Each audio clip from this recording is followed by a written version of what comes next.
So it's not a women's liberation tool. Then is it a tool of?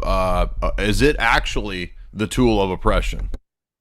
Yeah, I would say that it is. Like, if you go to where you can find my book and you read the little description, I actually make that argument and I say what feminism promised us was, it's going to protect you from, abusive husbands and boyfriends. It's going to liberate you and give you financial freedom. And then you can love someone just because you love them and not because like you need them to survive. Like all these promises of what feminism was supposed to do for women.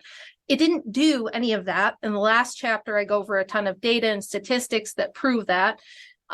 What it did was take women away from the people who actually have a vested interest in their well-being, their fathers, their husbands, the men around them who love and care about them. And part of feminism is you kind of have to buy into this idea that all throughout history, men didn't give a crap about their wives, their daughters, their sisters, their mothers, that they just brutally oppressed them or, acted like cavemen and abused them and beat them. These are all really big myths and just things that have been perpetuated. And I still hear it all the time. I debate this subject all the time with other women who are feminists, and they will repeat these same tropes to me over and over.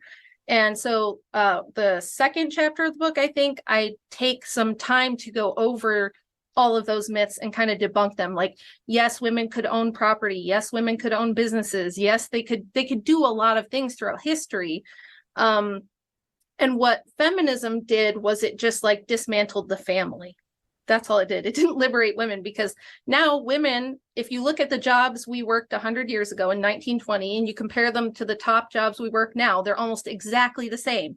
We basically swapped out farm labor for HR work and everything else is still the same. Secretary, nurse, kindergarten teacher, daycare worker, retail people, cashier, cook, things of that nature is still what women do. So now, instead of working for your family, for your husband, for your children, you work for international corporations. So what did this do? It doubled the tax base, number one.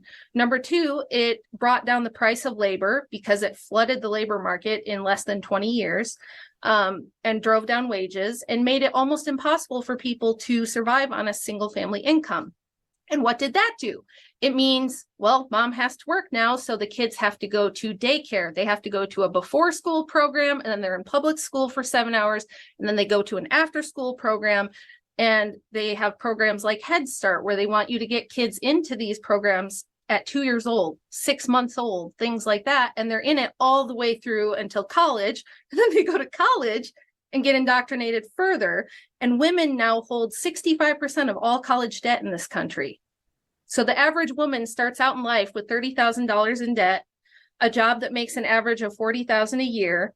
And if she does want to have kids, she's got to pay childcare. She's got to pay the student loan. How is this freedom exactly?